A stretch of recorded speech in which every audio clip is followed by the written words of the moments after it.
সর্বপ্রথম যিনি কলেমার দাওয়াত গ্রহণ করলেন, ইসলামের দাওয়াত যিনি গ্রহণ করলেন, কবুল করলেন, তিনি আর অন্য কেউ নন, তিনি হলেন হযরতে খাদিজাতুল কুবরা রাদিয়াল্লাহু তাআলা। সবার আগে পুরুষ মহিলা সবার আগে উনি কবুল করলেন।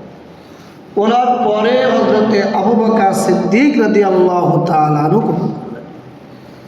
তারপর হযরতে আলী রাদিয়াল্লাহু তাআলা আনহু এবং হযরতে যায়েদ বিন হারিস রাদিয়াল্লাহু তাআলা।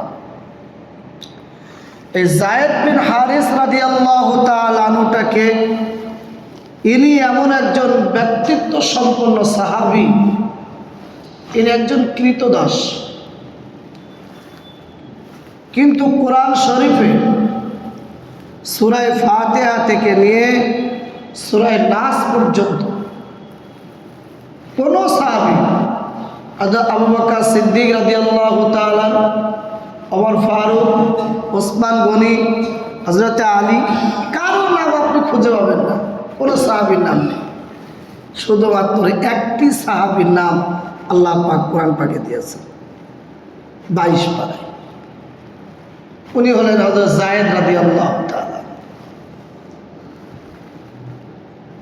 এনার নাম শুধু কোরআন শরীফে আছে। কে যায়েদ?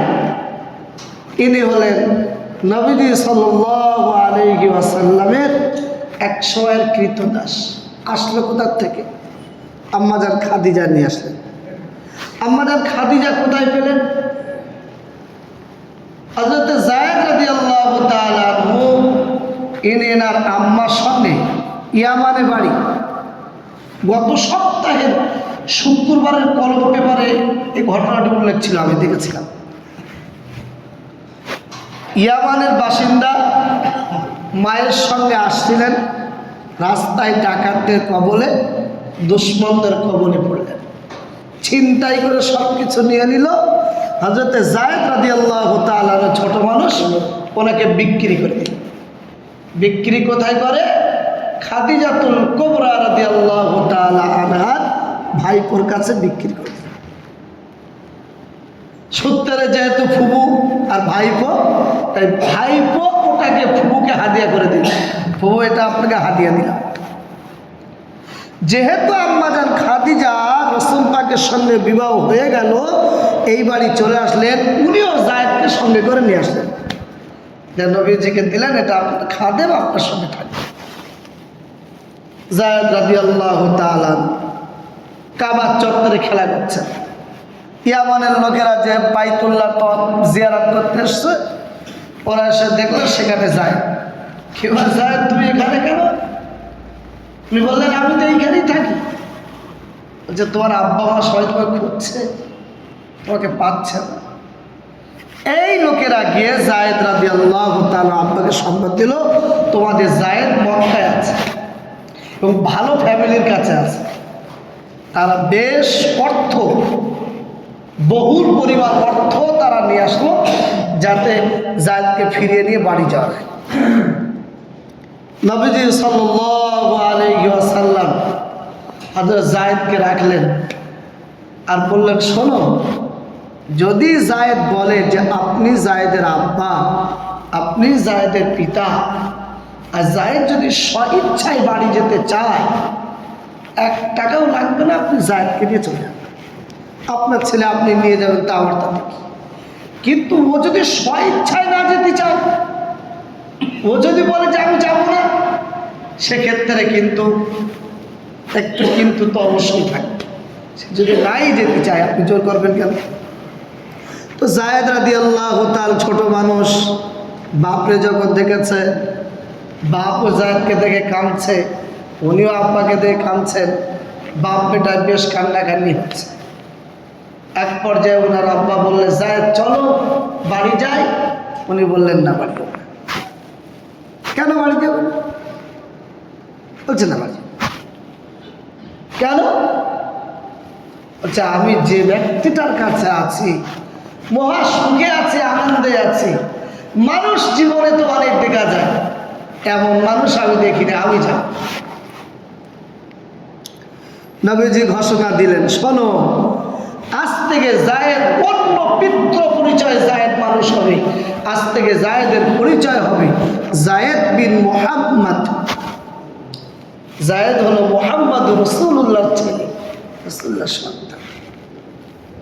উনি বিবাহ করলেন। কাকে বিবাহ করলেন?